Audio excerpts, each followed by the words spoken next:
मंत्रमूलं गुरोर्वाक्यं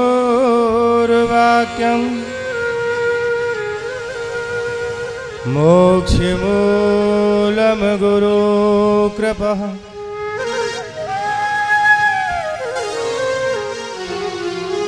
अखंड आनंदबोधाय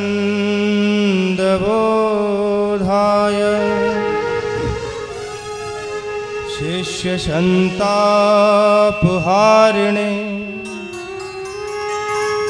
सच्चिदानंदरूपाय तस्मै श्री गुरुवे नमः।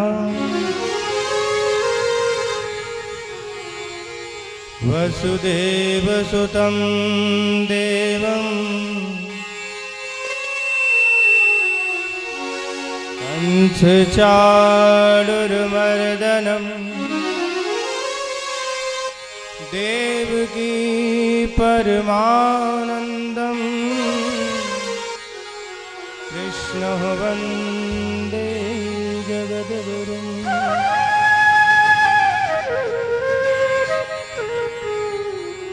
मूकं करोति वाचालं पंगुं लङ्घयते गिरिं यत्कृपातमहं वन्दे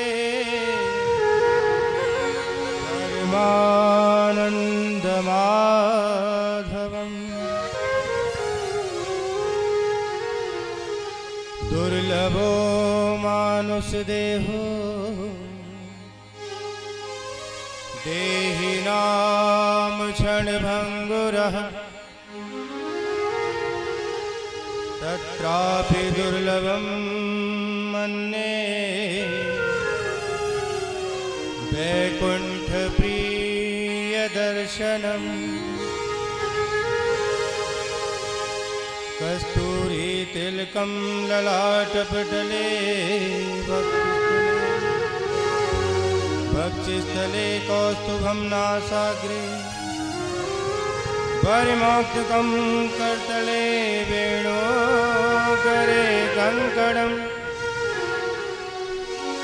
सर्वाङ्गे हरिचन्दनं सुललितं कण्ठे च मुक्तावली गोपीस्त्री परिवेष्टितो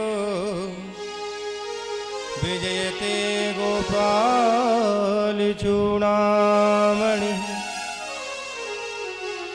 या कुन्दे तुषारहारधवला या शुभ्रवस्त्रावृतः या वीणावरदण्डमण्डितकरा या श्वेतपद्मासनः या ब्रह्माच्युतशङ्करपार्वतीदेव सदा वन्दितः। सा पातु सरस्वती भगवती निशेषजायतः।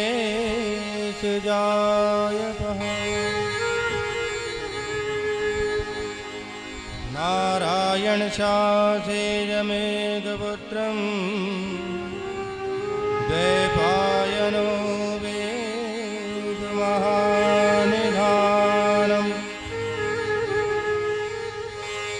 यप्रव्रजन्तम् अनुपेतं पेतकृत्यं द्वैपायनो विरहकातर्या जुहाव। पुत्रेति तन्मयतया तर्भुवनेदु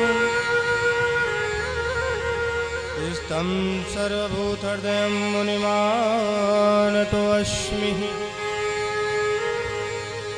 नारायण नमस्कृतं नरश्चैन नरोत्तमम्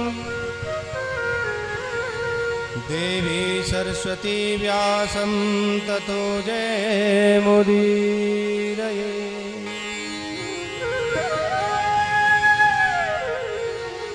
कि श्री राधे मेरी स्वामिनी मैं राधे तेरो दास जन्म जन्म मोहि दीजियो राधे श्री वृंदावन वास। सब द्वारन को छोड़ के मैं आयो तुमरे द्वार। हे वृषभानु की लाडली निग मेरी ओर निहार।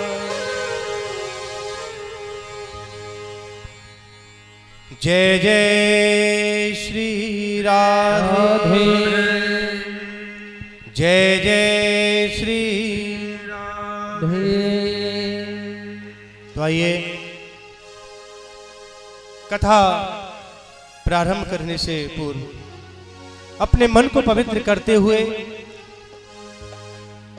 आइए 2 मिनट भगवान श्री राधा रानी का ध्यान करेंगे। उसके उपरांत हम श्रीमद् भागवत कथा में प्रवेश करेंगे। आइए और सभी मेरे साथ प्रेम से गुनगुनाएंगे।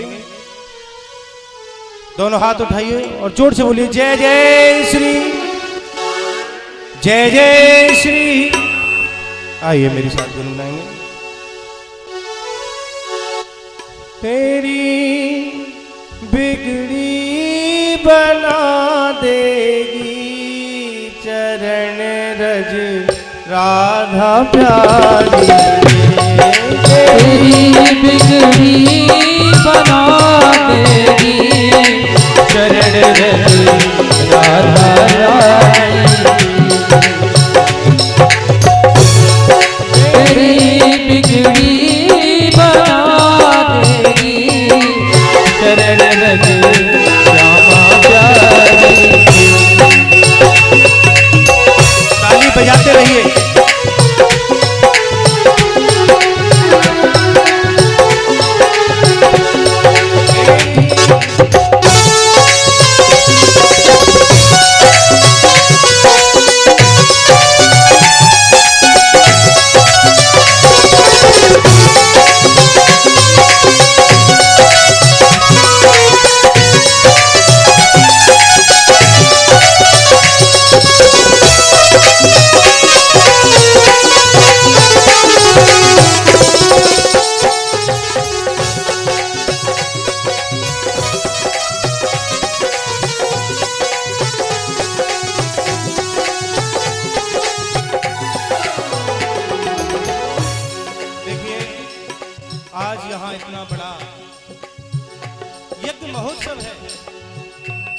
तो जो अपने मन की बात है वो राधा रानी तक पहुंचा दीजिए, क्योंकि आज जब कोई काम का प्रारंभ श्री गणेश होता है ना,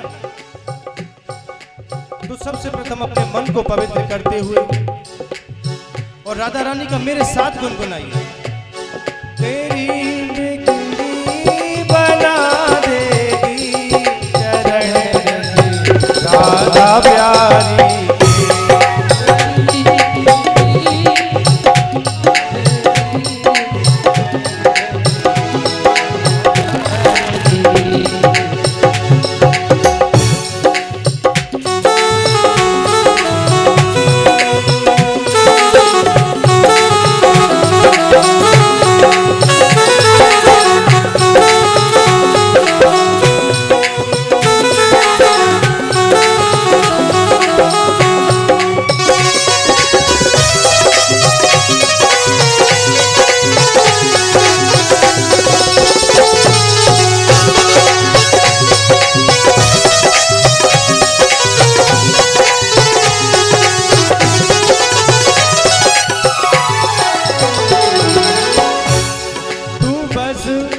बार श्रद्धा से लगा कर देख मस्तक पर लगा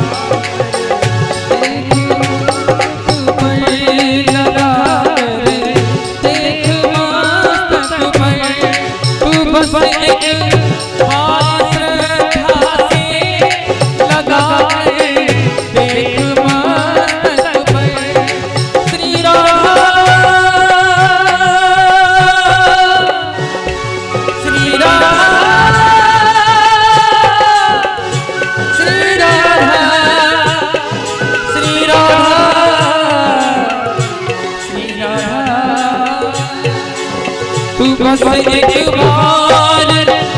श्रद्धा से लगा कर देख मस्तक पर, लगा कर देख मस्तक पर।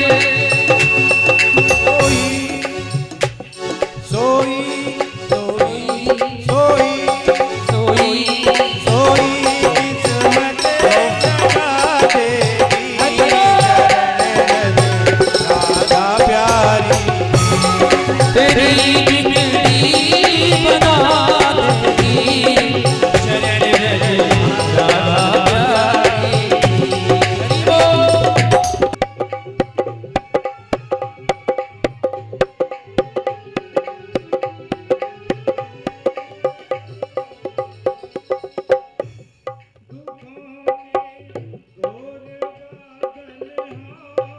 लाखों आंधियां या लाखों आंधियां आए, या लाखों आंधियां आए। तुझे तुझे तुझे तुझे तुझे तुझे सबसे बचा लेगी चरण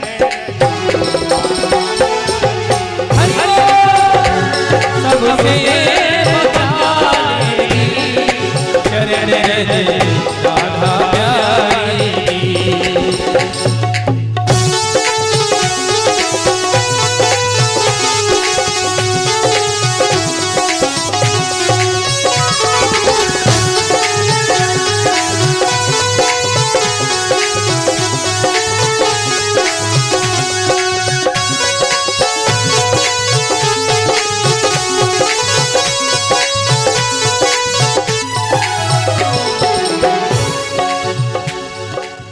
क्योंकि जीवन में यदि अपने जीवन में कुछ आनंद की अनुभूति करनी है तो उसको ये भागवत देती है, लेकिन उसके लिए भाव उत्पन्न करना पड़ता है।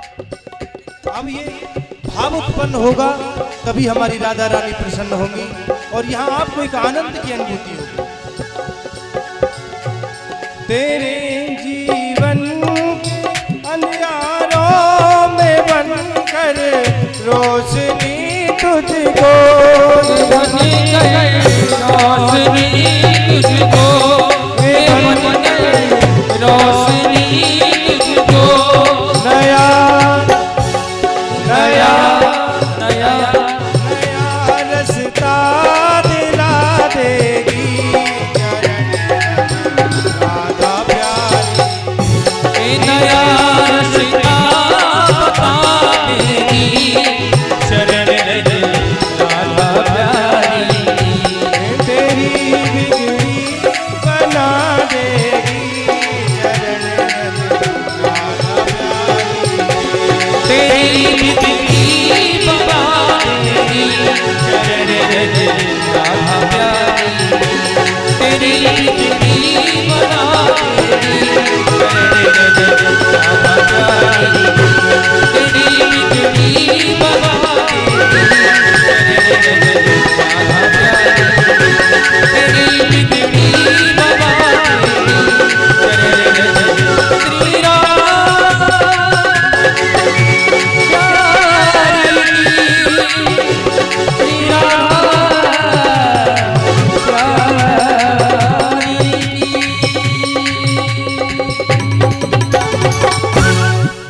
जय जय श्री,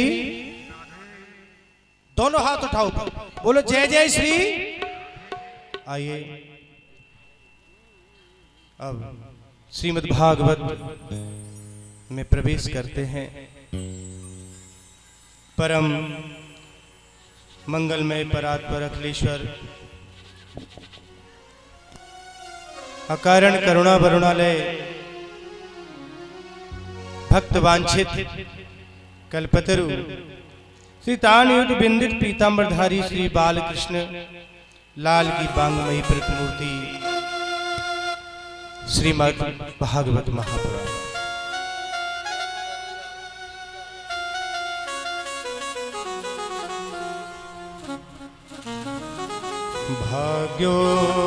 भाग्योदयेन बहुजन्म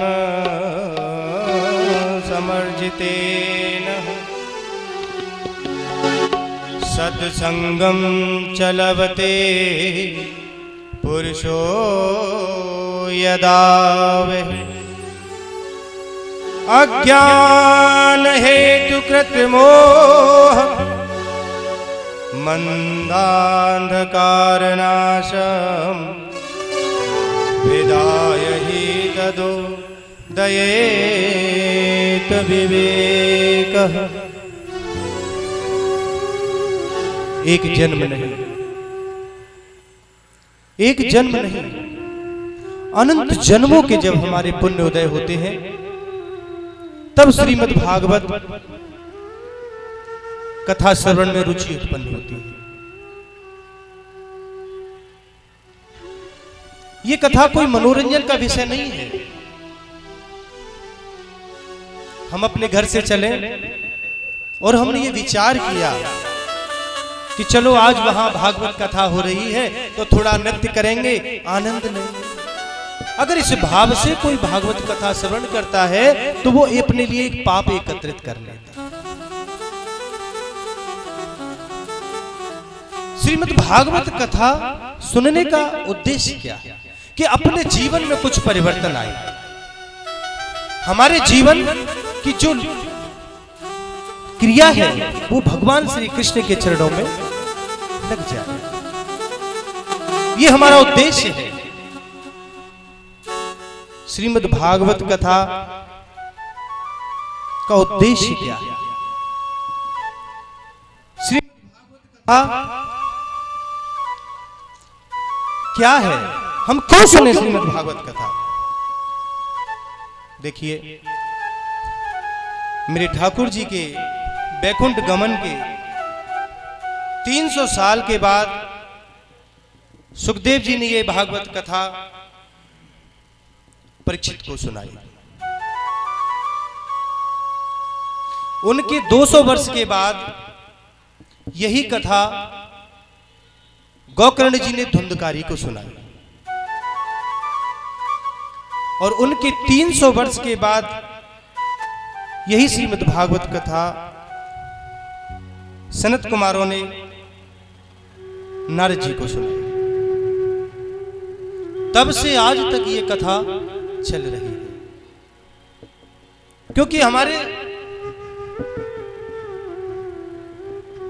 पवित्र जो नदी है मां गंगा, वो गौमुख से निकलती है और सागर में मिलकर विलय हो जाती है। लेकिन श्रीमद् भागवत कथा मेरे गोविंद के मुख से निकलती है और हर एक गांव गांव, गली गली, शहर शहर होते हुए निरंतर चलती रहती। इसका कोई अंत नहीं है। लेकिन जो इस कथा में, जो इस भागवत कथा के आनंद में, इस रस में डूब जाता है, वो अपनी संसार सागर रूपी जीवन को पार कर जाता है।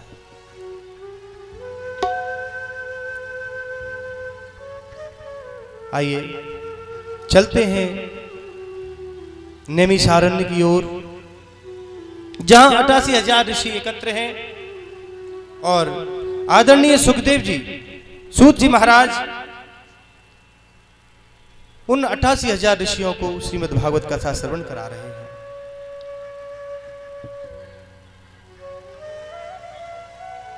सच्चिदानंद रूपाय श्री कृष्णाय वयं नमः। श्री कृष्णाय वयं नमः।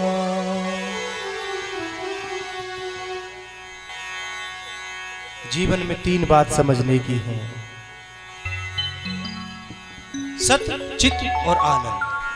ये सत घन, चित घन, आनंद घन कौन है? ये मेरा गोविंद है, मेरा कन्हैया है, जो कि सत्य ही सत्य है। चित क्या है? क्योंकि सत्य था, है और रहेगा। चित मौन है और आनंद हमारे अंदर है, लेकिन हम आनंद को कहां खोजते हैं? बाहर खोजते हैं। डल्लप गद्दों पर सोने का नाम आनंद नहीं है। एसी कमरे में सोने का नाम आनंद नहीं है। ये आनंद क्या है? अगर हमने अरबों की संपत्ति प्राप्त कर ली, करोड़ों रुपए की संपत्ति प्राप्त कर ली, और हम सोचे कि हमारे पास सबसे बड़ा सुख है, यही सबसे बड़ी मूर्खता करता है ये जीव।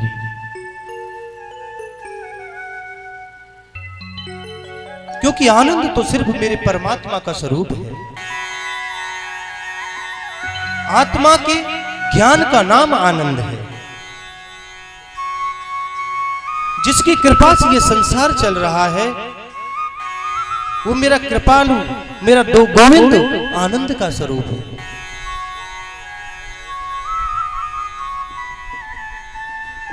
भगवान की दैहिक दैविक भौतिक ताप राम राज का हो नहीं व्यापा। तीन प्रकार के ताप हैं, दैहिक, दैविक और भौतिक। इन तीनों प्रकार के तापों का जो विनाश करते हैं वो मेरे गोविंद। कहते हैं इस संसार में कोई तन दुखी, कोई मन दुखी, कोई धन बिन रहत उदास, थोड़े थोड़े सब दुखी, सुखी राम के दास। एक भी व्यक्ति से संसार में मुझे बता दो जो अपने छाती पर हाथ रख के कहे कि मैं सुखी हूं। एक भी व्यक्ति, कोई भी हो, अगर वो ये कहे कि मैं सुखी हूं, वो मुझसे आगे है। क्योंकि सुखी तो सिर्फ और सिर्फ मेरे गोविंद के दास हैं, जो 5-5 हजार करोड़ रुपए का टर्नओवर करते हैं ना, जिनके पास असंख्यों धन दौलत वैभव सब कुछ है, लेकिन उनके पास जाकर कभी पूछिएगा कि भैया इतना धन दौलत और ये सूखी रोटी क्यों? बोले डॉक्टर ने मना किया है। अरे जब तू धनवान है तो ये सूखी कि नहीं नहीं, अगर मैंने रोटी पे घी लगाकर खा लियो ना तो मेरे ब्लड प्रेशर बढ़ जाएगा। तो ये किस काम का धन है? ये आनंद किस पर? सच्चा आनंद तो मेरे गोविंद के चरणों में ही प्राप्त हो सकता है। कोई धन बिन रहे तो दास, और कोई एक ऐसा व्यक्ति है तो धन के लिए परेशान है और उसको धन की प्राप्ति नहीं होती। कोई व्यक्ति ऐसा है कि मन से दुखी, किसी के पास हजारों करोड़ों रुपए का धन दौलत है और उसका बेटे ने क्या किया कि वो किसी को लेकर के भाग गया, मन विचलित हो गया। सब कुछ है लेकिन पुत्र ने मन को विचलित कर दिया। तो ऐसा पुत्र पुत्री किस काम की? लेकिन सच्चा सुख तो मेरे गोविंद के चरणों में ही प्राप्त होता है। कबीरा सब जग निर्धना, धनवंता नहीं को, धनवंता सो ही जानिए, जप राम नाम धन हो। अगर जिसके पास मेरे गोविंद का नाम नहीं, जिसकी जिह्वा मेरे कृष्ण का नाम जाप नहीं करती, वो व्यक्ति सबसे बड़ा निर्धन है। अच्छा ये बताओ, ये हमको जिह्वा क्यों दी? ये कान क्यों दिए? ये आंख क्यों दी? कभी सोचा है? ये जिह्वा दी है मेरे गोविंद के नाम का स्मरण करने के लिए, लेकिन हम इसका उल्टा प्रयोग करते हैं। ये आंख दी है कि मैं भगवान के दर्शन करूं, लेकिन हम इसका उल्टा प्रयोग करते हैं। श्री कृष्णाय वयं नुमः। क्योंकि भगवान भागवत के श्री प्रधान देव तो मेरे गोविंद हैं और आदरणीय सुखदेव जी का वंदन करते हुए और सूत जी ने ये कथा ऋषियों को सुनाई और ऋषियों ने एक प्रश्न किया कि प्रभु जी एक बात बताइए कि जो दानव को मानव बना दे ऐसी कोई कथा है? अगर ऐसी कोई कथा है तो वो आप हमें सुनाओ, जो दानव से मानव बना दे। आजकल मैंने देखा है जो टोल टैक्स है, किसी के पास करोड़ों रुपया है और जो टोल टैक्स से निकलते हैं ना उसको 20 रुपए देते नहीं है, उसके लिए झगड़ा कर देते हैं। It's not humanity. ये सोच है हमारी, ऐसा नहीं होना चाहिए। ये विचार अपने मन में लाओ,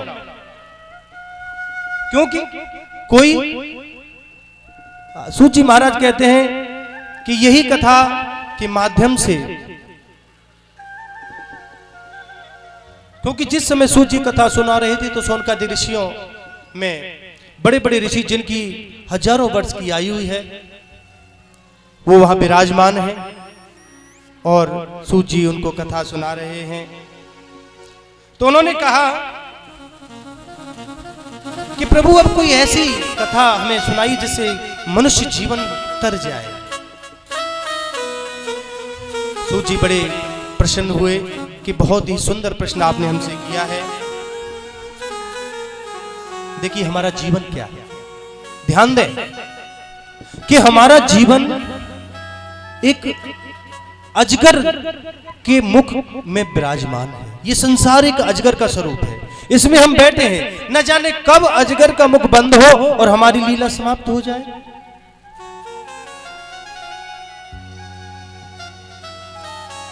काल व्याल मुख ग्रास त्रास निर्णास है तभी। रात को 9 बजे एसी चला करके कमरे में सोए, विचार कर रहे हैं कि भाई अब तो थोड़ा सा ये मकान तो बन गया, अब उस वाले जमीन को खरीद लेते हैं, 2-4 फैक्ट्री लगाएंगे। और ये रात को सब कुछ लिख रहे हैं, अब प्रातःकाल 9 बजे से इस काम को प्रारंभ कर देंगे और रात को ही 9 बजे अटैक आया और जीवन लीला गोविंदाय नमो। तो हम तो आगे की सोच रहे हैं, हमें सोचना है कि हमें अपने जीवन को कैसे पार लगाना है। ये धन दौलत, ये माल, ये पुत्र पुत्री, संसार, ये परिवार, सब कुछ यहीं पर विराजमान रहने वाला है, ना हमारा था ना हमारे साथ जाएगा। यही मानव की सबसे बड़ी भ्रांति है। तो इसी कथा को सूत जी ने कहा कि देखिए ये कथा को श्रवण करना हर किसी के बस की बात नहीं है। बड़े भाग्य उदय होते हैं जब श्रीमद् भागवत कथा सुनने का सौभाग्य प्राप्त होता है। सुखदेव जी के पास देवता आए, अमृत कलश लेकर के पधारे हैं कि हमको ये कथा श्रवण कराइए। लेकिन सुखदेव जी ने कहा कि नहीं, आप वापस लौट जाओ, तुम्हारे बस की नहीं है। क्योंकि ये कथा सुनने का अधिकारी कौन है? माने कि तुम लोग तो घमंडी हो, मैं तुमको कथा श्रवण नहीं कराऊंगा। बल्कि एक अमृत, अब एक बात बताओ, कोई हमको कांच का टुकड़ा देकर के और हमसे कहे कि भाई ये टुकड़ा ले लो, हमको सोना या हीरा कुछ दे दो, कोई देगा? नहीं दे सकता। तो कहां अमृत और कहां कथामृत? अमृत का पान करने पर मनुष्य स्वर्ग के भोग भोगने के बाद पुनः वापस आ जाता है, लेकिन जिसने कथामृत पी लिया उसको बार बार पुनरपि जननम पुनरपि मरणम पुनरपि जननी जठरेश, बार बार इस संसार में जन्म और मृत्यु के चक्कर से मुक्त हो जाता है। तो यही तो भगवान का है कि महाराज तो हमको इसका उपाय बताइए कि आगे हमको क्या करना चाहिए। सूत जी ने कहा